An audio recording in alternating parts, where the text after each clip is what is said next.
Hi there, and chances are I'm going to have to leave very quickly to go and get the kettle that is boiling on the stove because I'm making some tea before I do this video. Now, I wanted to put out a viewer discretion warning to this one here, not because there's going to be anything overly offensive or anything like that in there, but because I am going to be talking about exploitation films and exploitation cinema.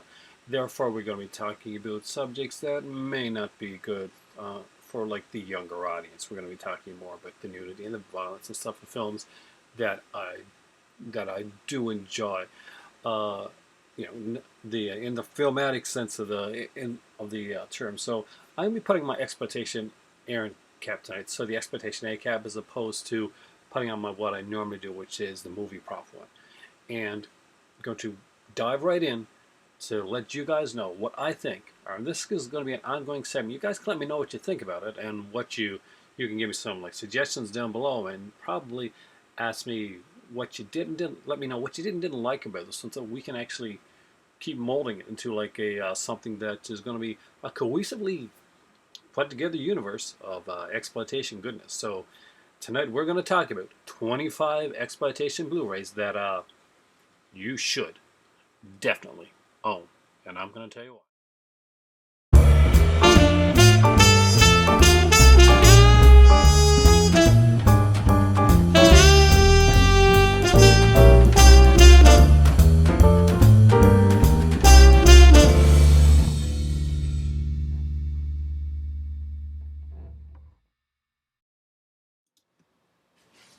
So here we go. If you watched my video earlier on tonight, then you probably saw my Boxing Day haul, which had a lot of kind of like more mainstream style stuff.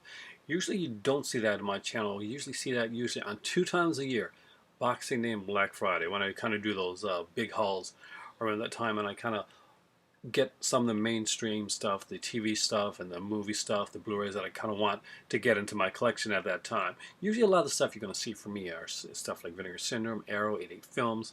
I definitely want more Grindhouse releasing. I love to get some Vestron as well. We'll talk about that. But right now we're going to get into some of the stuff that I got here. So what brought this on? What made me want to do with the exploitation one? If you've been watching my channel, you know that I've been kind of weaving it in and out for a while now.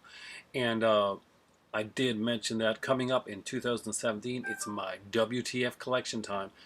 So I'll be collecting a lot of stuff that I really am looking forward to checking out. So with that being said, let's go.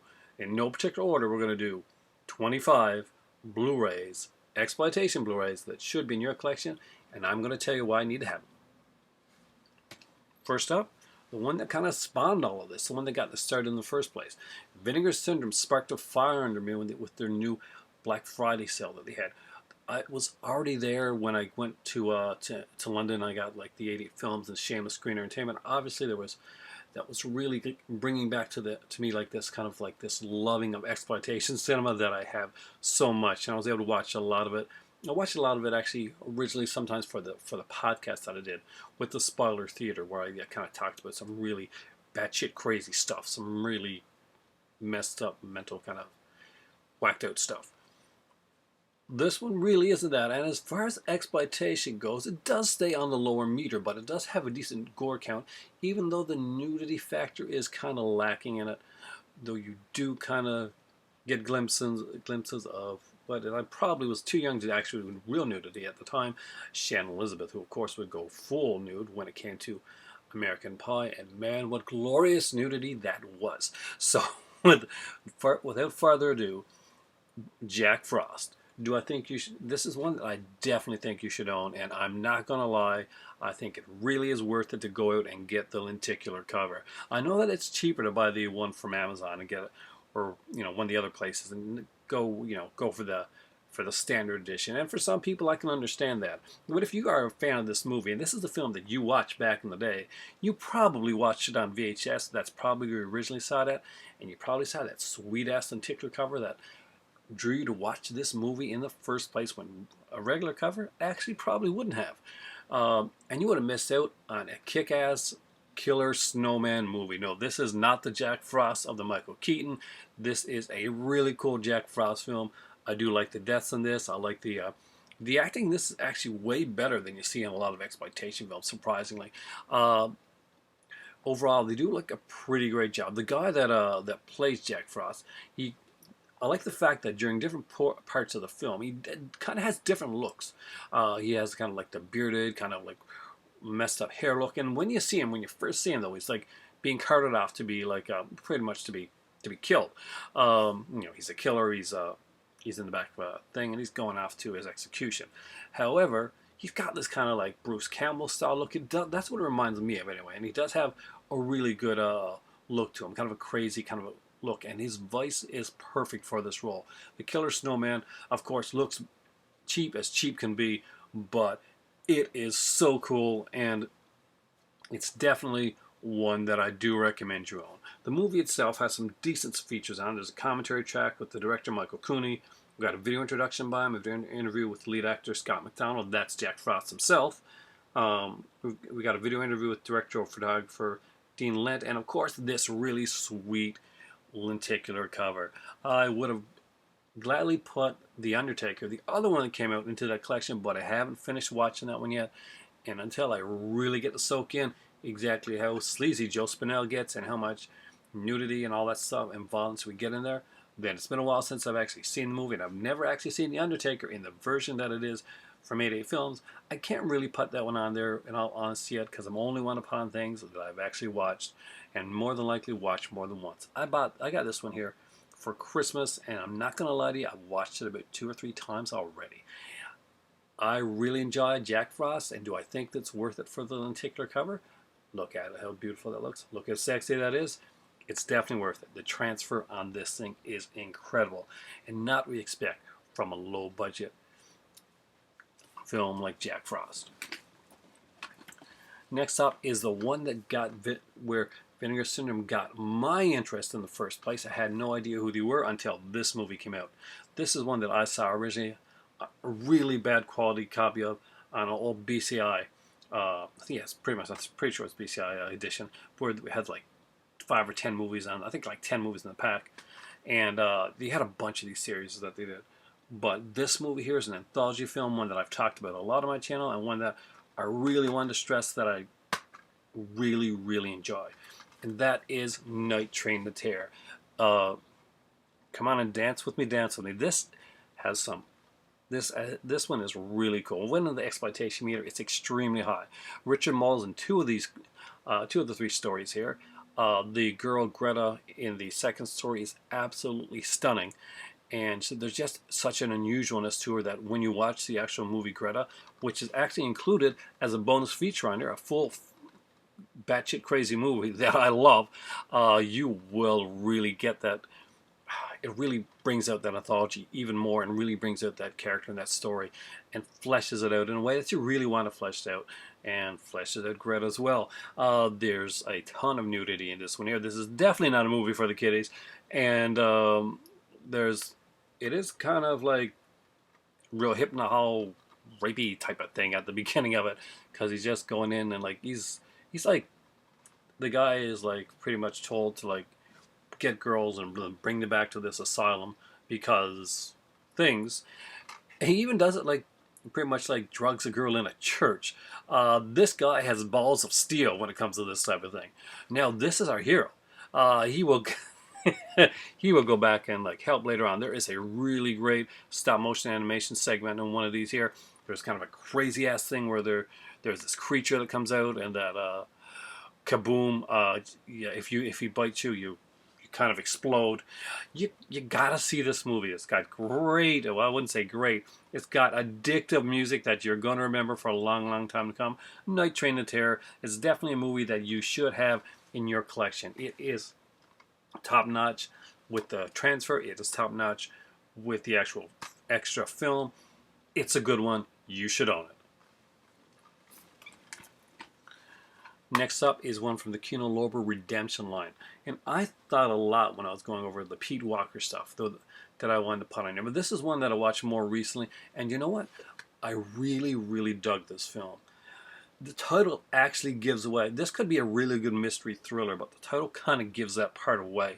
But as far as kind of a fun, sleazy exploitation, slasher, mystery thriller thing goes, I really think that Schizo is a highly underrated film. So that's why I'm going to put this one on the list of cool exploitation films. It really is a cool Pete Walker film, and Pete Walker is kind of, it is subdued as compared to a lot of the other stuff that you're going to see on this list here. But it is a fun film.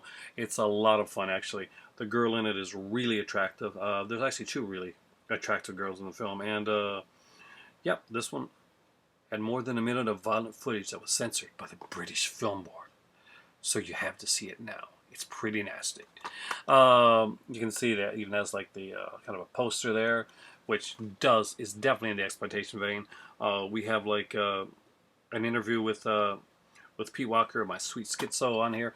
Definitely want to check out if you collecting Redemption, or if you just want to kind of dive into Pete Walker. This is one of the good ones. So Frightmare is definitely another one that I would have put on the list if I didn't do this one. But I want to have one Pete Walker for this list for my first exploitation list, and this time I chose Schizo.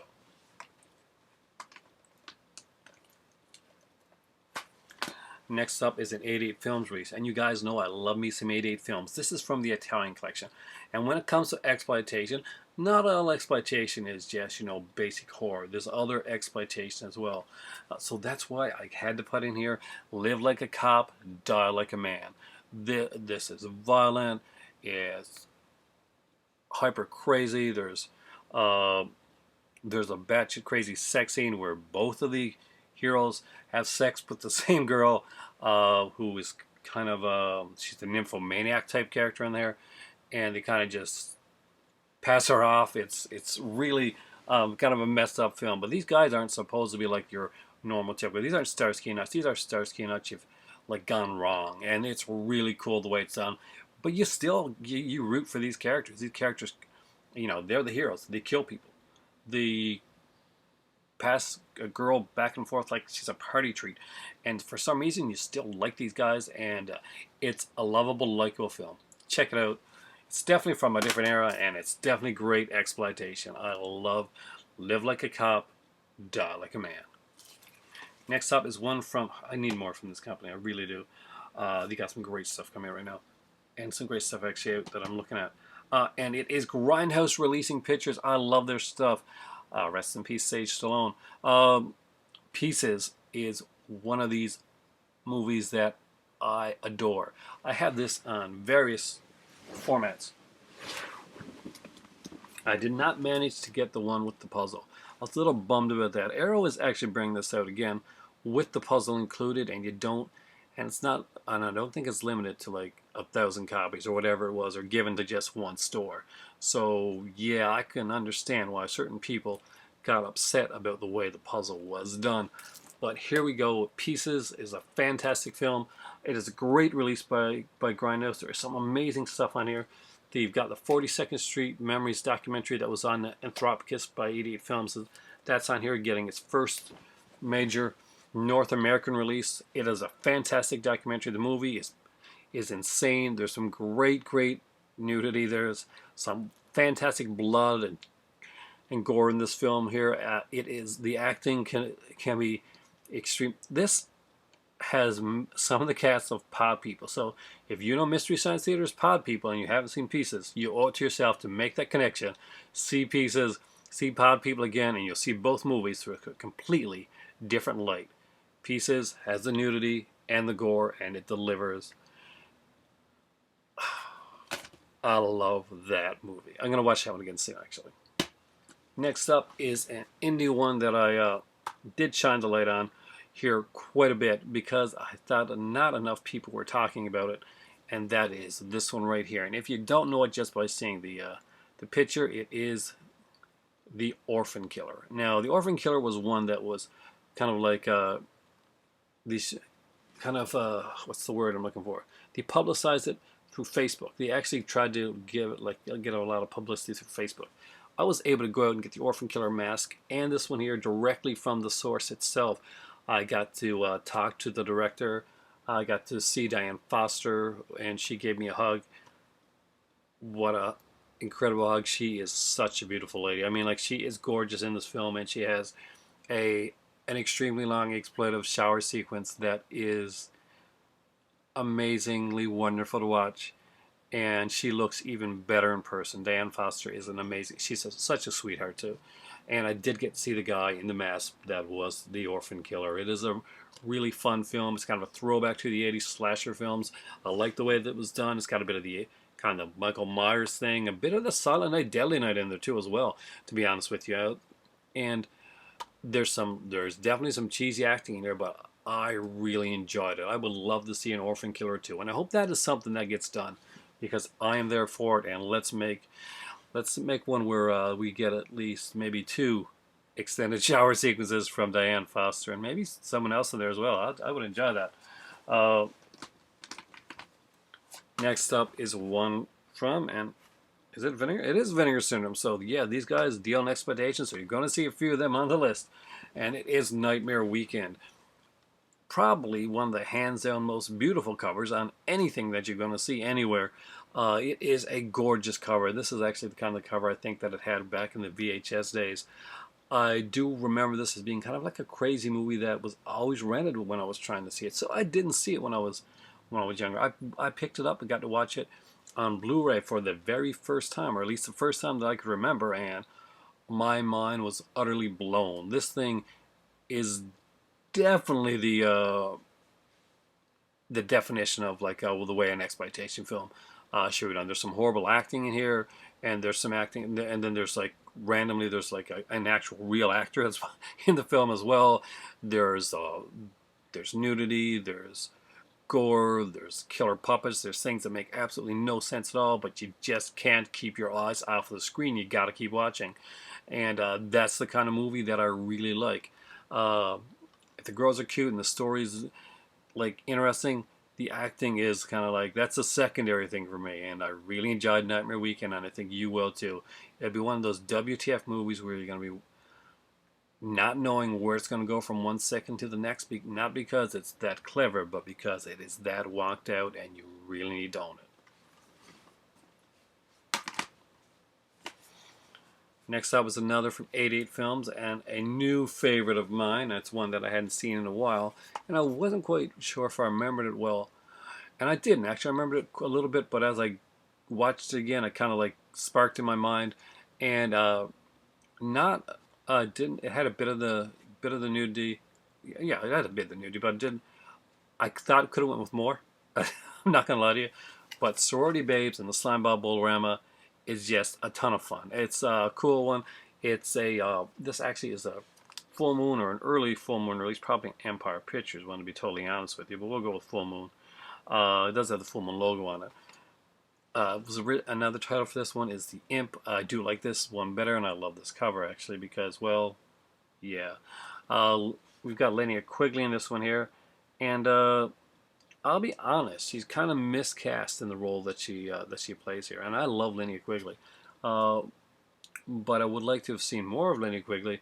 I do like the way that Brink Stevens is in this film. There is some great, actresses in with this one here. Well, great in the sense of like the exploitation sense of the word, and I really enjoyed it. So just a really cool movie, lots of fun. If you don't have it, I do recommend Sorority Babes and the Slimeball Bolorama. It's a ton of fun. It's not too long, and it's one of those where you're gonna be like, yeah, oh yeah. And there's like a 2-hour documentary on there which I have not watched. Next up is one that's been put out by a couple different companies, but I've got the 88 Films edition. Recently, I think it was put out by either Severin or Synapse, one of those companies. But I find this edition pretty sexy, and I gotta say, I do like it. That is Burial Ground. Oh my god. I love this movie. There is a kid in this one. Well, it's not really a kid. It's a dude, a man that's playing a child, and it's crazy. So there's a ton of this one really puts the nudity in there right away. It kind of like goes right into there, and not only from one couple. There's like 3 couples, and it goes from nude sequence with one lovemaking sequence, from lovemaking sequence to lovemaking sequence to awkwardness. The gore is definitely in there. It has a really kind of cool kind of like funny type sequence with the girl in the window. The incestuous son is just insanely fun. He's creepy as hell. He does look like point-sized Dario Geno, and oh my god, there's so much to talk about with this one. You guys have heard me review this one with Matt, and it is Andre Bianche, you are actually a freaking genius. This is exploitation narrowed down to the base, where what you're getting is completely exploitation. There's no, there's nothing like no fat around there. No, nothing that you got to be trimmed. It's exploitation cut to its core and at its purest, and that's kind of fun. Next up is one that I really do like, and this one's definitely not for everybody, but it was for me, and I did enjoy it, and I've watched it a few times. I'm not going to lie to you, and that is The Sinful Nuns of St. Valentine. I'm not sure what brings me back to this one. I do like a lot of the nunsploitation type of stuff, so that's kind of cool there. But yeah, I gotta say there was something about this film. The girls in this were super attractive. I'm not going to lie to you, so that does help. It is, of course, a nunsploitation film, and there is going to be the tons of nudity and all that stuff that's in it. It is a little brutal, and it is a lot of fun. Sinful Nuns of St. Valentine. If the title puts you off, the movie probably will, but if it doesn't, dive in, enjoy. It's fun, nudity, nunsploitation, melodrama at its very, very best. Next up is almost kind of a cheat, really. It's a steel book. It's a trilogy, and it is fabulous. This is my second favorite Frank Henlotter is the Basket Case trilogy. What's the one that I didn't put in here that I was going to? Well, what would have been number 26, or what's probably going to be on my next list, which is Frankenhooker, which is a fantastic little film. Although I had to give it the first time round to Basket Case, the trilogy. It is really cool. I do like the first Basket Case film the best, and I do like parts 2 and 3. They're kind of fun. They play off of the first one. I find the third one maybe a bit better than the second one. They just do some really different things with it, and I do like this. Again, you definitely get the violence, you definitely get the nudity. It's Frank Henlotter. If you know his stuff, then you know exactly what you're going to get in for, and you're going to get in for a lot. I got 3 here from one company right now, like right in a row that we're going to be doing. So first up there is Shock 'em Dead. This is a fun one. You've heard me talk about this one before. We got a guy here that wants to be a rocker, so he gets possessed pretty much, and kind of sells his soul. And there's a price to pay for selling your soul. And he starts out as kind of not really a nice guy. He's kind of a bit of like a whiny dick, but he gets even whinier, and blood and nudity flows all throughout this film. You see the one person on the front, that gorgeous figure, that is Tracy Lords, ex-porn star. And at this point, she wasn't doing any nudity, so she's the only person in this movie that doesn't go naked. But don't worry, there's lots of other people to make up for that. There's some great death sequences. There's some really funny scenes in this one here. And it's just, I liked it a lot. That was really well done. So Shock 'em Dead is definitely one that I do recommend picking up. It's a co-production between Slasher Video, and it was put out and produced there by Olive Films. I gotta recommend it. So there's gonna be 2 more of those coming up there. So let's get right into those right now. Next up is Satan's Blade. The Arrow recently put out this one as well. So if you don't have Satan's Blade, for shame, for shame. It's a batshit crazy slasher film. It kind of makes no sense in certain places, and then everything comes around to kind of like make sense. There's some sequences that are really crazy. There's a dream sequence that's utterly nuts. There's characters that lesbians, I guess, and I think they could have went a little bit farther with the exploitation aspects of it, but still, it's a lot of fun, and it has a bit of a darker, twistier ending than I actually expected to have. So it was kind of cool that way. I did enjoy Satan's Blade, and I think you will too. There's also a really cool feature on here called Remembering Satan's Blade, the director interview. Let me just say this, you just got to see it. I just can't go with it. Deadly Prey. I gotta grab Deadliest Prey down the road. Ted Pryor is amazing in Deadly Prey. This is such a fun film. This is such a cheap film. It is such a wonky film. Cameron Mitchell is in this film. Yes, Cameron Mitchell, the guy that has not made a script that he doesn't like, and basically not because Cameron Mitchell was just always going for the money, but here's the thing: Cameron Mitchell really liked to act, and he put his all into everything that he did. And even so, here, like Cameron Mitchell does a really decent job. Well, this is a crazy movie. There's a It's got the obligatory rape sequence in there, though it's pretty tame as far as those go. It's actually one of the probably the tamest ones that I've seen. So they do kind of like go away from that. So not too bad. People die in this one. A lot of people, and people you don't expect to die in this one as well. Not a ton of nudity in this one, since they do kind of like go away from it. There is one girl in there that you think is put in there to be like kind of be like the girl that's doing the nude sequences, and for some reason she never does, and that was a bit of a disappointment. But I do like the action in this film. It is kind of crazy. It's kind of a Rambo-esque clone, very low budget. Like if any of the prior stuff that you've seen before, lots of fun. Next up is an 88 film slasher classics collection, and it's one that had to be in this one here. It's a movie that had a sex scene that was apparently so realistic that the guy's wife left him because of it, and that is Nail Gun Massacre. Ton of fun. This killer is like one of those killers that comes out and pretty much has to have a catchphrase or a witty saying for absolutely everything that they do.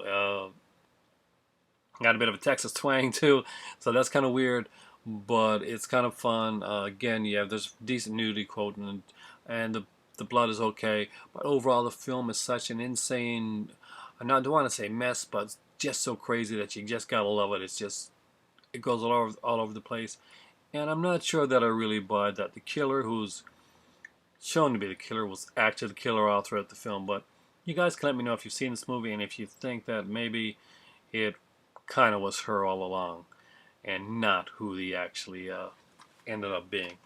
I think it was the girl. Next up is one that is definitely for fans of tons of nudity. If you like tons of nudity and big breasts, if you are a big breast fan, this movie is for you. No, it's not a Russ Meyer film, if that's what you're thinking. I don't have any Russ Meyer on Blu-ray. Get your mind out of the gutter, and then put it right back in. This is the Exploitation at Aaron time, because it is sorceress. I do like this one. I did wish that Linda Blair was in the nude portion of this one here, but we do have some great people for that. We have like Julie Strain on here, and of course I think Rochelle Swanson, I think, is the one that does like a lot of the kind of the nude sequences, and it is fun, sexy. It's done by Jim Wynorski, guys. Jim Wynorski worked on this one here, and Jim Wynorski is known for his his ample use of nudity within his films, and this one here is it's a story loosely held together by a ton of nudity, and if you like a ton of nudity, then you're gonna like Sorceress. If you don't, it's probably not the film for you. But then why would you be watching this video in the first place if violence and nudity were not kind of your thing when you're watching films? Next up is probably my only Scream Factory one for this one here, and I wanted to get this one in here because of one scene specifically, and that one is, well, what scene do you think it is from Howling 2? I don't know. Did you watch this movie? Did you watch the end of this movie and see the scene over and over and over again? Yes, those were Sybil Danning's magnificent breasts in this film here. She is still, to this day, a thing of beauty. They broke the mold with this one. And she is gorgeous in this one here. There's a sequence in it where she has a rip open her shirt, and the breasts that launched 1,000 fantasies are definitely are prominently on display. The director knew exactly what he was doing when he took that sequence, made a music video at the end of the film, and showed it what must have been what seemed like 100 times throughout the course of that video. She was very surprised to find out that he'd taken that scene and recycled it over and over again at the end of the film, which meant that one, he managed to really like optimize the level of nudity that he got, and two, teenage Aaron and many other teenage boys would be renting this movie over and over again to go right to the end and see that sequence.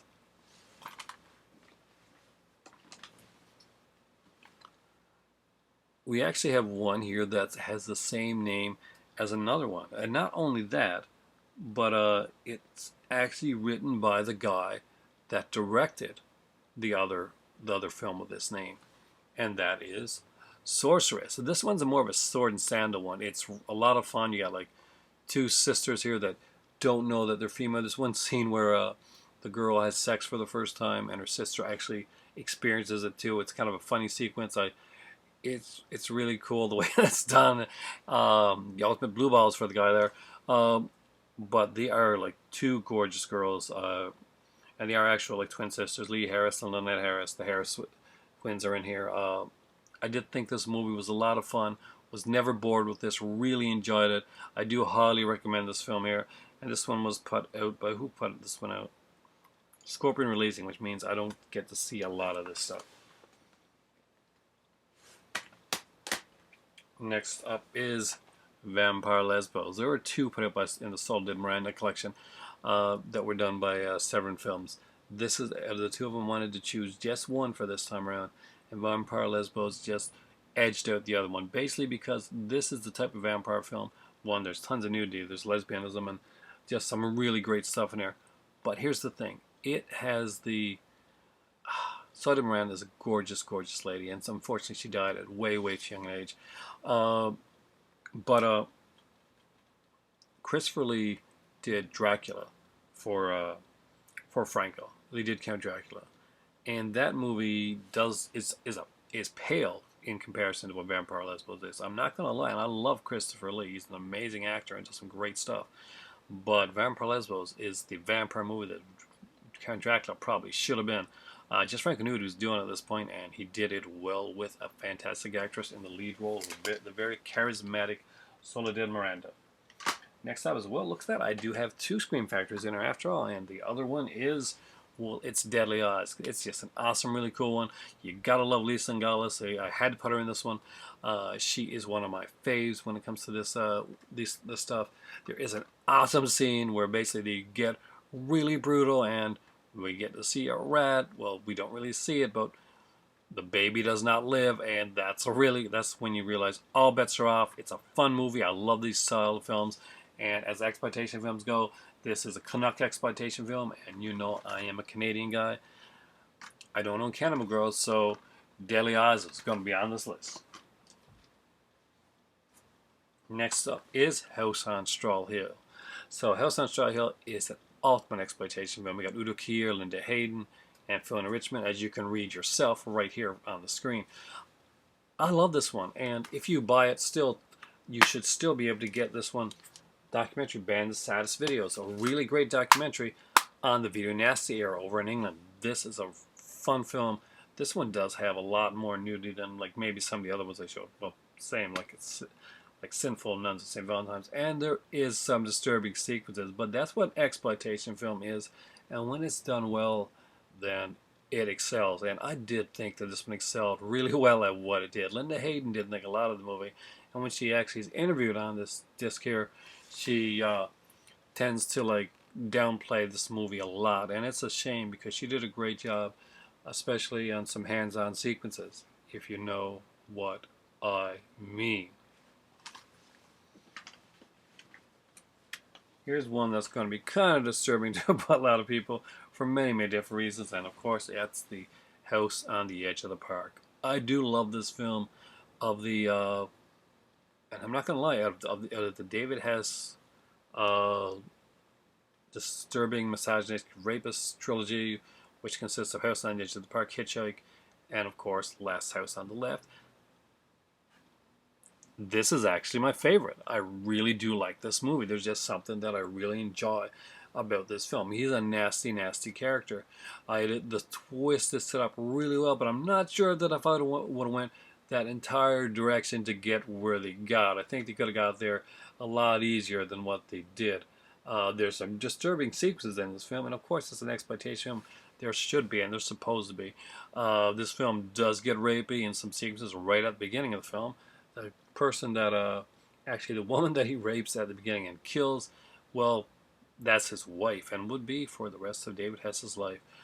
He does get a little upset when they interview him and they mention that fact, and he's like, I told you not to talk about that. I told you not to say that. So, yeah, and it's really cool to see him do that. I did manage to, well, get to speak to David Hess on Facebook a few times, and he was a very nice, really kind of well articulated man that I was very impressed with and very proud that I got to talk with. House on the Edge of the Park is a fantastic little film. A lot of people underplay it, but I think it's probably one of Deodato's best films. And definitely for me, the girls in this one are utterly beautiful. They really are, and it's just fantastic. Next up is one from Arrow Video. I have the original limited edition one. It's been re-released so that everybody can get it now, which really pissed off people that were scalping or collecting for money. But it doesn't really bother me because I want the wealth to be shared to everybody to get as much as they possibly can. And Hell Comes a Frog Down is a movie that deserves to be out there for everybody. I do love this film. Roddy Piper, it's just a crazy film. Sandra Bergman, it's Sandra Bergman, I'm pretty sure it is in this one, yeah. And it's a lot of fun. I mean, some people will say, you know, well, there's They Live, and They Live is a great film with some fantastic action sequences, and I love it, but I also love Hell Comes to Frogtown. It's right there, right alongside with it for me. I know that's like almost like heresy to say in the film community, but I just love this film. I just love the way that it's done.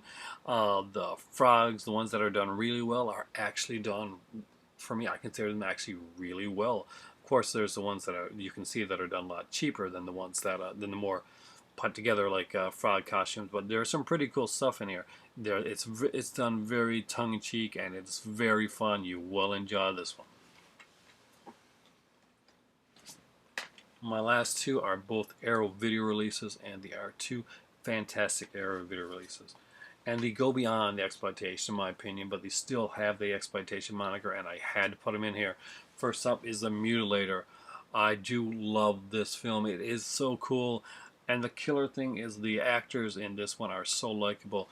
The cast really gets along to the point where you don't want to see anyone die, and it means the movie's doing a good job, but it still means it's kind of pissing me off because I want to see these characters live. There are so much goodness in this one here. Uh, there's a nudity aspect of this one, but not to the point of like some of the other ones that I've shown here, definitely. But it's a lot of fun. I love Mutilator. There's a pool scene, of course. Last but not least, number 25 right here is Blood Rage. And you know what? This Thanksgiving, it's not cranberry sauce. I love that line. I love this film. It's cool. What really makes it for me is as cool as his over-the-top style acting is, and he does do a good job. I really think he does a great job portraying both of the brothers there. But what's her name? Oh, it's like it's just I'm losing it at this right now. But she's so good. Louise Lasser, oh my God, she is amazing in this film.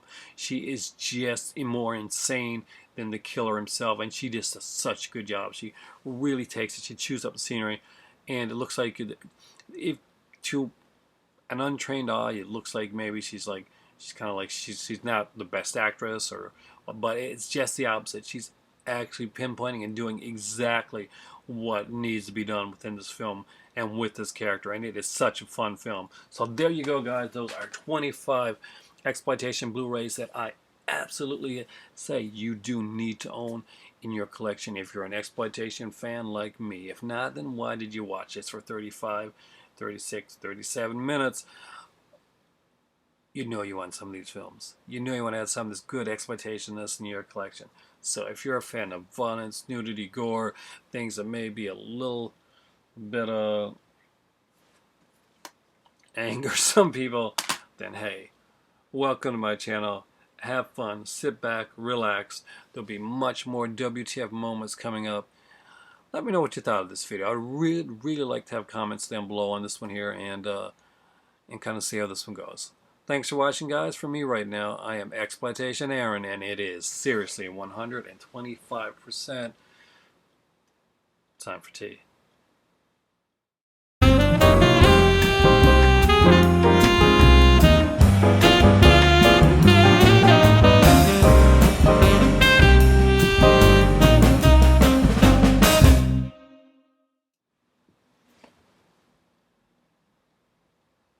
Hey there, and thanks for staying for the after credits sequence. This one's actually gonna be pretty simple. This is my first one with this, with the more of the exploitation style that I do really want to do more of. Let me know what you think of these here list videos, if you like them, if you think there's certain things that you'd like to see me do more of with this, and what you think of this kind of like basic genre film. Uh, in the first place, obviously I like a lot of this stuff. There's a lot of this stuff that's on my list of stuff to pick up. Definitely, there's I want to have more of these in my collection. So stuff like this, stuff like Count the Damaged Brain, Cannibal Ferox. I definitely got to pick up some of the Vestron videos down the road. They're just really expensive here in Canada, especially. They're like $50 or more. And these start off like sometimes like $30 to $40. It's really hard to try and collect them, and just because you really got to be sure about when you're getting, because if you're not, and if you're like me and you're gone away when the original ones came out, then you came back and they were kind of like really up in price if you lived here in Canada. So that's kind of the way it happens. The only thing, if you're lucky, if you're over in like Ontario or something like that, maybe you can actually walk into a store there, like a Video One or something, and actually find them for a decent price. Here, not so much. It's really limited on the stuff that we get. So a lot of the stuff that I do get, that's kind of batshit crazy and like really, really insane, is stuff that's from away. So I always have to be very careful when I'm looking for stuff like that. Recently, I also Grinders releasing put out a movie called I Drink Your Blood, and they also included another two films on there. So if you like the cheesy drive-in style films, I think my dad recently picked that one up, and I hear that's a good one. So you might want to check that out. Thanks for watching. I'm Exploitation Aaron, and it really is time for tea.